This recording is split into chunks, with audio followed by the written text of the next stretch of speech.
Өмүралиев Тилеген Жусуп Баласагын атындагы Кыргыз мамлекеттик университетинин филология факультетинде 1-курстун студенти. Ал күн сайын сабактан чыгаары менен дароо китепканага жөнөйт. Бала кезинен бери китепти окуганды жакшы көргөн кыялкеч студент шаарыбыздагы китепканаларга суктанып бүтпөйт. Убактысынын көбүн дагы бул жерде өткөрөт. Көчкөн Сактановдун Маркумдар үнү чыгармасын окугандан кийин өзгөчө бир башкача эмоцияга туш болгом. Себеби ал чыгарманы окугандан кийин тарыхыбызды, ошол менен катар маданиятыбызды, адабиятыбызды толук үйрөнүп алсак болот. Себеби ар бир кыргыз окушу керек болгон китептердин бири Көчкөн Сактановдун Маркумдар үнү болсо керек. Эң алгач жаздын күнү болчу. Ошол күнү ушунчалык мага бир эргүү бердиби? Шырдаак үстүндө олтуруп эшик алдында тамга таанып калган убагым эле. Ошол учурда эң алгачкы ырым жаралды болгону 2 гана саптан турган.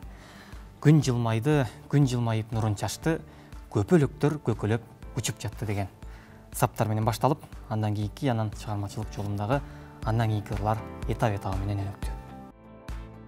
Тилегендин алгачкы китеби 16 жашымда өзгөрүүгө карай деген аталыш менен жарык көргөн.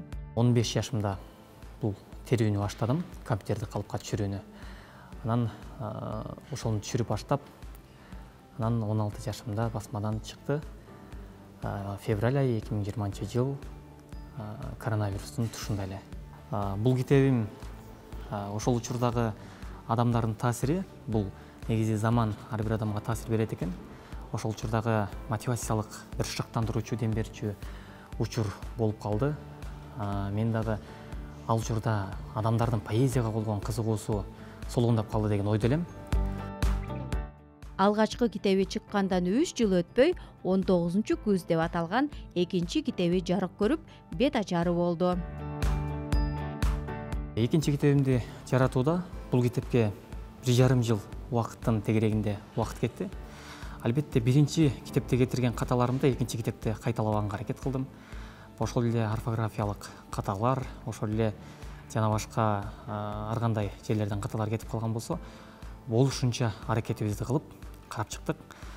Бул китебиме баса белгилеп айта кетчү нерсе, редактор катары менин өзүмдүн мугалимдерим Сыдыгалиева Айзада жана Саякбаева Айнура деген эжекелерим редактор болуп беришти. Бул китепте негизгинен мазмунун менин ырларым, аңгемелерим жана прозалык жанрда жазган ар кандай ой толгоолорум коштолгон. Жаш жазуучу Кыргызстандын мектеп окуучулары арасындагы сынакта 2021 жылдын мыкты окуучусу болгон. Ар кандай сынактарга катышып, байгелүү орундарды ээлеп келет. Сезимдерди жеткире албайман дагы, күн нур чачып, жарык чачып жан-жагы, тирүүлүктү сүйүнчүлөп жаткансыйт, кереметтүү айылымдын таңдары. Терезеге күн шооласы чачырап, үй ичине кирүүгө да батынат. Тур тура кой чай ич деп апакем, берекелүү дасторконго чакырат. Турмуш мени жипсиз байлайт, барбы аргам, жыл көрүшпөй калганымда жараланам. Сагынганда сүрөтүңдү издеп табып, сагынычым тараганча карап алам. Зинат Бактиярова, Кадыр Султаналиев, Улуттук 1 канал, Замана студиясы.